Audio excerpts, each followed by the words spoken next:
وہ دونوں لمبی اسٹریٹ پر کون کھاتے ادھر ادھر دیکھتے لطف اندوز ہو رہے تھے کہ آیت نے گہرا سانس بھر کر اس کی طرف دیکھا۔ وہ بے حد خوش تھی، اس نے عارض سے کوئی شکایت نہیں کی تھی اور اس سے اسے کوئی شکایت تھی بھی نہیں۔ جو بھی اس نے کیا اس کی محبت نے سب بھلا دیا۔ آج اس کے ساتھ تھا، اس کے ہم قدم تھا تو کسی بھی قسم کی انا رکھ کر ان لمحوں کو خود پر تنگ نہیں کرنا چاہتی تھی۔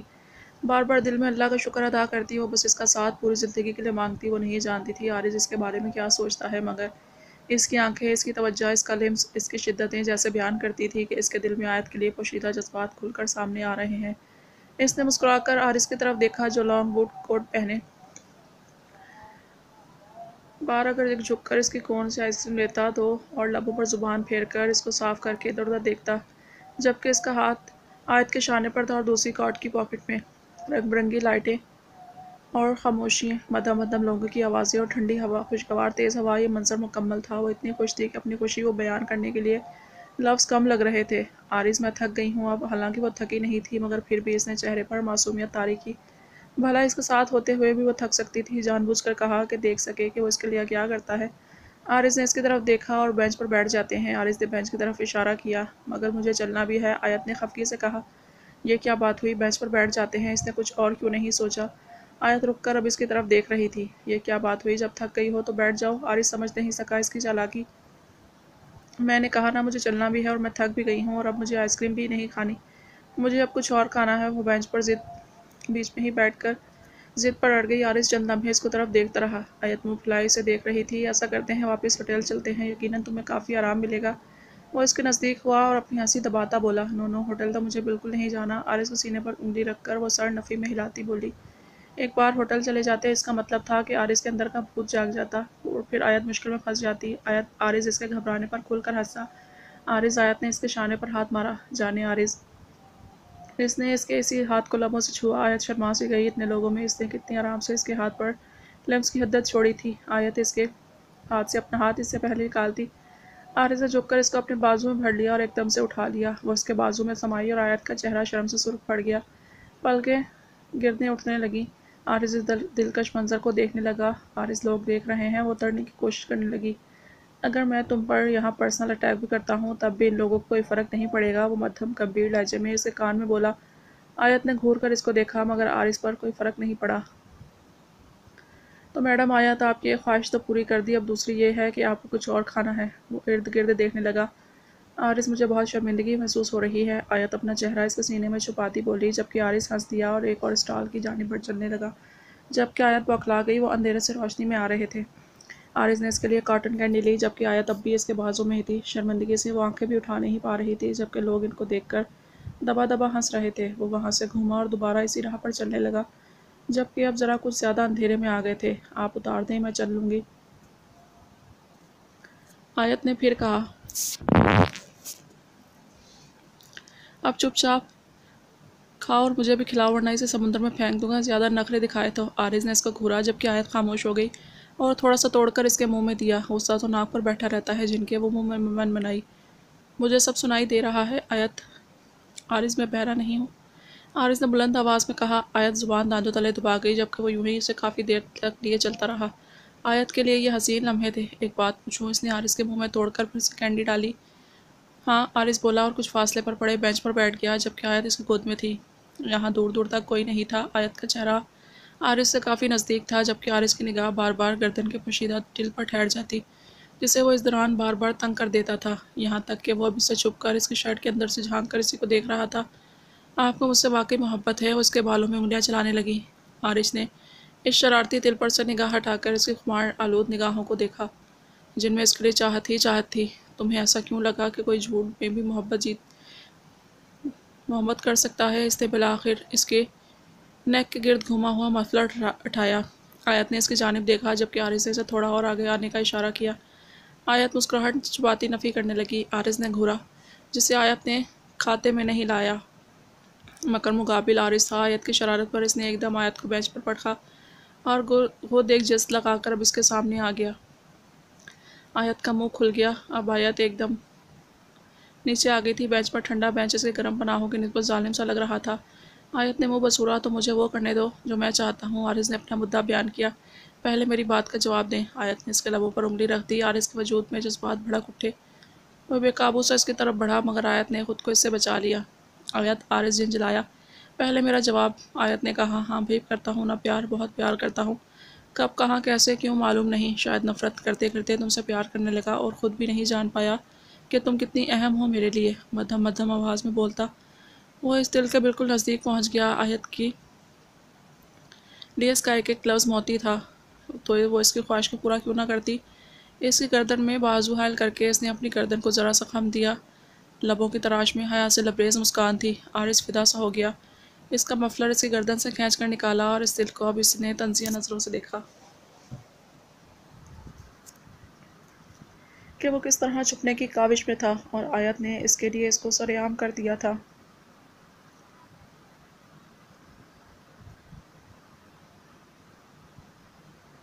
اور اس کا بھی بہکا بہکا لمس اس کے دل کے گرد تھا، نرمی سے چھوتے چھوتے شدت سے بکھرنے لگا، پھسل کر کبھی ایک جانب تو کبھی دوسری جانب کا سفر طے کرنے لگا۔ آیت دیوانی سی ہونے لگی۔ اس کی قربت دلکش تھی، مسرت سے بھرپور تھی اور اس سے بے پناہ محبت کرتی تھی۔ ہمیشہ اس کی منتظر رہی۔ عارض نے اس کی گردن پر اپنے شدت کے نشان دیکھے جو واضح تھے۔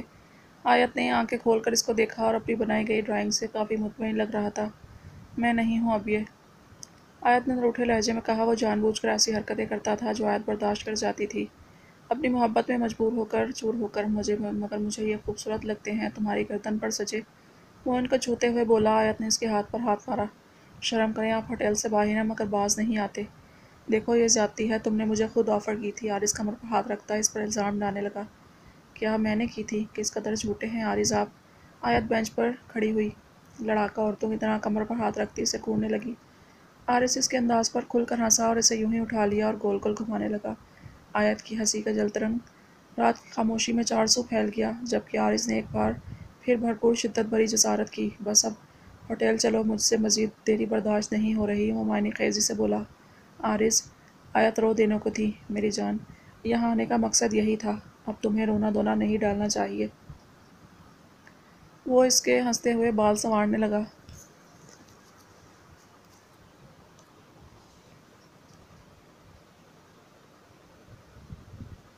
آیت چپ ہو گئی۔ کتنی چیپ ہیں آپ، جتنا وہ کہہ سکتی تھی کہہ گئی۔ تھینک یو، عارض نے خندہ پیشانی سے کہا اور گاڑی کی جانب چلنے لگا۔ آیت نے اس کے شانے پر سر ٹکایا۔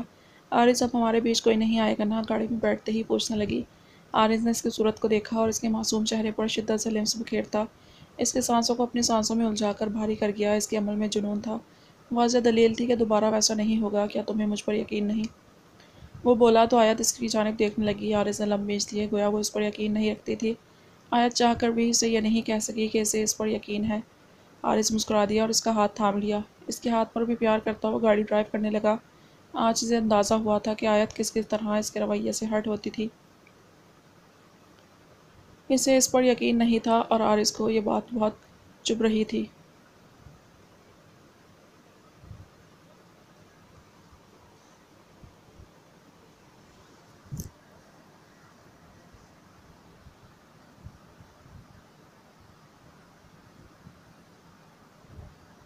مرتضیٰ صاحب کا غصہ بے حد سوا تھا، جبکہ انہیں یہ بات برداشت نہیں ہو رہی تھی کہ جمل کے ساتھ سالار نے زبردستی نکاح کیا تھا۔ وہ غصے سے مدیحہ کو جھڑک گئے۔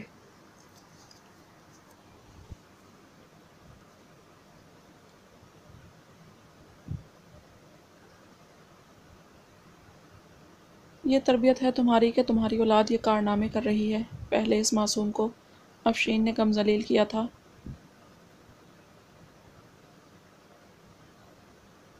جو یہ نواب زادہ بھی، وہ بھڑکے۔ مدیحہ تو سر ہی تھام گئی، جبکہ نانی کا منہ کھل گیا مرتضیٰ کی بات سن کر۔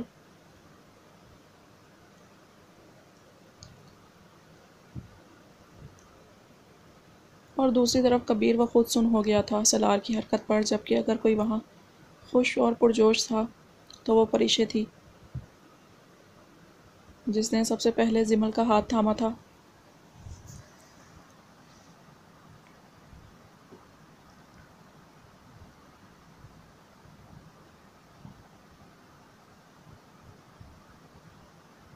اف، میں تو بہت خوش ہوں، وہ اس کے کان میں بولی جو کہ اشغل جاری رکھے ہوئے تھی۔ مرتضیٰ سالار اندر کو نہیں آنے دے رہے تھے، جبکہ وہ اب رات ڈھلنے لگی وہ وہیں بیٹھا تھا۔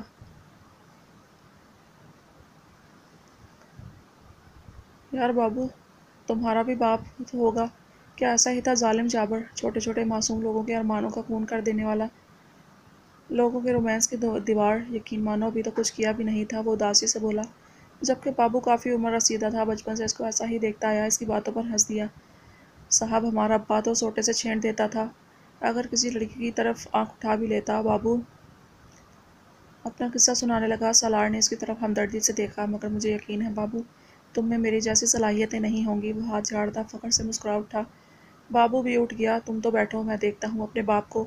ایکچولی مجھے چترول کھانے کا بہت شوق ہے۔ وہ بابو کا شانہ تھپتھپاتا بالآخر اندر کی جانب چل دیا اور ایک دم پلر کے پیچھے چھپ گیا، کیونکہ مرتضیٰ باہر ہی دیکھ رہے تھے۔ جبکہ بابو کا ایک دم قہقہا نکلا، سالار نے اس کو گھورا اور دوبارہ اندر جھانکا۔ سب عدالت میں اب بھی کھڑے تھے، اور اگر وہ اندر جاتا تو اسے ذبح کر دیا جاتا، کوئی بعید نہیں تھی۔ اس کی نئی بیوی کے سامنے اس کی عزت ہی نہ رہتی۔ وہ یوں ہی اندر کے حالات دیکھتا رہا۔ نانی کے بولنے کی آوازیں آ رہی تھیں۔ یہ تو نے اچھا نہیں کیا مدیحہ، تیرے بیٹے سب کے سب آوارہ ہیں۔ ایک نے میری ایمن پر اس چھوکری کو فوقیت دی، دوسرا تو بھگا کر لے آیا، نانی چیخی، جبکہ زمل کا سر جھک گیا۔ سالار نے یہ منظر دیکھا تو اس کے ماتھے پر کئی بل ڈلے۔ وہ سیدھا بنا لحاظ کے اندر آ گیا۔ سب نے اس کی جانب دیکھا اور وہ زمل کے سامنے آ کھڑا ہوا۔ عزت نفس اور اکڑ تو اس میں ان سب سے زیادہ تھی، جبکہ ڈرامے بازی بھی کوٹ کر بڑھی تھی، مگر یہ بھی حقیقت تھی، اسے ڈر کسی سے نہیں لگتا تھا۔ زمل نے اس کی طرف آنکھ اٹھا کر بھی نہیں دیکھا تھا۔ تم سالار مرتضیٰ کی بیوی ہو، تم پر یہ بالکل بات نہیں جچتی کہ تم سر جھکا کر کسی کی بھی کوئی الٹی سیدھی بات سنو۔ وہ سب کے سامنے اس سے بولا۔ کبیر نے گہری سانس بھری۔ نانی تو آنکھوں سے آنسو صاف کرنے لگی، جبکہ ایمن کے سارے خواب جیسے ٹوٹ ہی گئے جو اس نے ڈالر کے متعلق سوچ دیے تھے۔ ایک تو تم نے غلط حرکت کی ہے، اس پر سینہ زوری کر رہے ہو۔ مرتضیٰ بھڑکتا اور اس کا ہاتھ پکڑ کر زمل سے دور کیا۔ غلط حرکت میں نے کی ہے، اس میں زمل کا کوئی قصور نہیں ہے۔ وہ ان کی آنکھوں میں آنکھیں ڈال کر سنجیدگی سے بولا۔ تمہیں اندر آنے ہی کس نے دیا ہے؟ میں تمہیں کہہ چکا ہوں، جب تک یہ لڑکی نہیں چاہے گی تم اس کے آس پاس بھی مت بھٹکنا۔ بابا، یہ سارے ظلم مجھ پر ہی توڑنے ہیں کیا؟ کھوتے کی اولاد! مرتضیٰ نے پھر سے جوتی اتاری، جبکہ سالار تو بھاگ کر مدیحہ کے پاس کھڑا ہو گیا۔ مدیحہ نے گھور کر سالار کو دیکھا، جبکہ سالار نے گہری سانس کھینچی اور چپ ہو گیا۔ معاملہ سنگین تھا۔ مجھے اب اس گھر میں نہیں رہنا۔ تو میری ٹکٹ کروا دے مرتضیٰ، مجھے نہیں رہنا تیرے اس گھر میں جب تیری اولاد ہی تیرے بس میں نہیں۔ نانی بے حد دکھی تھی اور ایمن تو اس سے بھی زیادہ۔ سالار دور ہی کھڑا رہا۔ وہ کچھ بولتا تو ایک اور چپل پڑتی، جب ہی چپ رہا۔ کبیر بھی خاموش تھا کہ وہ بھی اس زلزلے کی زد میں آ جاتا، جبکہ ذہن نے بھی چونچ دبا لی کہ ان کا اگلا ٹارگٹ کہیں وہ ہی نہ بن جائے۔ نانی ایمن کا ہاتھ پکڑ کر کمرے میں چلی گئیں، جبکہ مدیحہ ماں کے پیچھے بھاگی۔ امی جی، میری بات سنیں۔ مرتضیٰ نے کھا جانے والی نظروں سے سالار کو دیکھا، جو لیول کا میسنا بنا کھڑا تھا۔ تم اپنی شکل میری نظروں کو سامنے سے گم کر لو، وہ دھاڑے۔ سالار چپ چاپ اوپر چلا گیا، جبکہ مرتضیٰ نانی کے کمرے میں چلے گئے۔ ابھی افشین اور سکندر کو یہ بات نہیں پتہ چلی تھی، جبکہ سب کو تو خود حیران و پریشان تھے۔ سالار جو بے حد لاؤبالی تھا، وہ کیسے اتنا بڑا قدم اٹھا گیا، کسی کے وہم و گمان میں بھی نہیں تھا۔ نین نے کبیر کو سالار کے پوچھے میں اور زین کو اپنے کمرے میں جاتا دیکھا تو خود زمل کے پاس آ گئی، جس کی اب دبی دبی سسکاریاں اٹھ رہی تھیں۔ نین کو اس پر کافی ترس آیا، وہ زمل، پریشے اور امل تینوں پریشے کے کمرے کی جانب چل دیں۔ پریشے اس سب میں بے حد خوش تھی۔ یہ سب کیا ہے سالار؟ کبیر کی آنکھوں میں خفگی تھی۔ یار، تمہیں مجھے سپورٹ کرنا چاہیے، وہ لاپرواہی سے بولا۔ سپورٹ وہاں کی جا سکتی ہے جہاں کوئی سپورٹ کرنے والی بات ہو۔ تم جانتے ہو وہ عدیل کی بیوی رہ چکی۔ کبیر وہ آنکھیں نکالتا قررایا۔ کبیر چپ رہ گیا۔ اس وقت اس کی حقیقت یہ ہے کہ وہ سالار مرتضیٰ کی بیوی ہے، اور مجھے بالکل غرض نہیں کہ اس کا ماضی کیا تھا، مگر اس کا ماضی حقیقت ہے، کبیر نے احساس دلایا۔ ہاں ہوگا، مگر میں کہہ چکا ہوں، مجھے فرق نہیں پڑتا۔ تمہیں پڑھنا چاہیے سالار، تم ینگ ہو، تم ایک ایسی لڑکی۔ کبیر، تم یہاں سے چلے جاؤ، میری برداشت مت آزماؤ۔ سالار کو پتنگے لگے۔ کبیر اس کو کچھ دیر دیکھتا رہا۔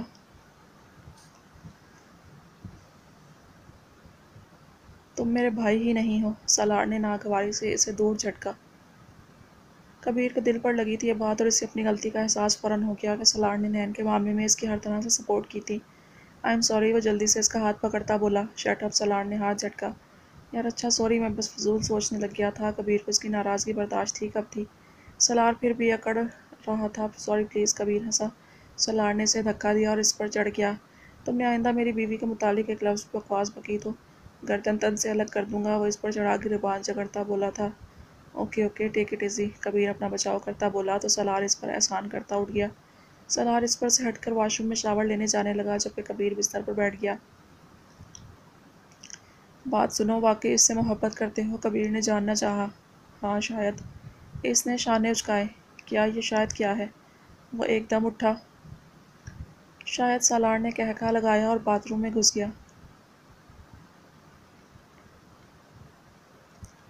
اس شاید پر اس نے 3 مکے جڑ دیے۔ جبکہ محبت ہوگی تو بندہ لگ پتہ جائے گا۔ وہ ہنستا ہوا نیچے اتر گیا۔ اس کی ہنسی کو تب بریک لگا جب مرتضیٰ نے پھاڑ کھانے والی نظروں سے اسے دیکھا تو وہ جلدی سے اپنے کمرے میں چلا گیا۔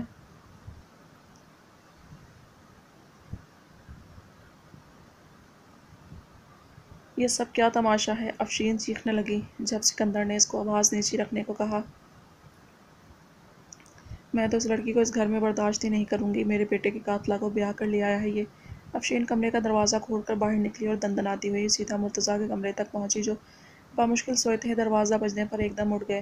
مرتضیٰ نے بے ساختہ دل پر ہاتھ رکھا۔ مدیحہ ڈر گئی۔ نہیں، مجھے کچھ نہیں ہو رہا، مرتضیٰ نے کہا۔ نہیں، آپ کا چہرہ زرد ہو رہا ہے مرتضیٰ، مدیحہ کا لہجہ بھیگ گیا۔ بس اس ہاتھ میں درد سا ہو رہا ہے، مرتضیٰ نے سیدھے ہاتھ کی طرف اشارہ کیا۔ یا اللہ، مدیحہ جلدی سے اٹھی اور باہر بھاگی۔ افشین کچھ بولتی کہ مدیحہ نے کبیر کا دروازہ بجایا۔ کبیر، تمہارے باپ کی طبیعت خراب ہو رہی ہے، مدیحہ چیخی۔ کبیر پل میں باہر نکلا جبکہ زین بھی اس چیخ و پکار پر نکلا اور حالت دیکھ کر وہ سالار کی طرف بھاگا۔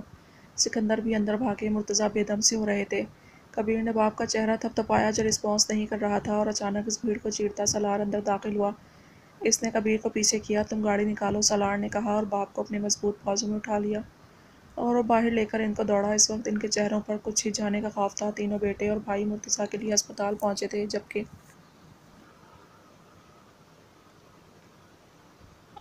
افشین نے سب کی طرف دیکھا۔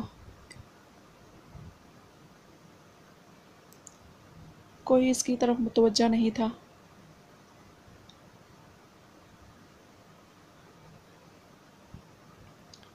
سب مدیحہ کو چپ کروا رہے تھے جو مسلسل رو رہی تھی۔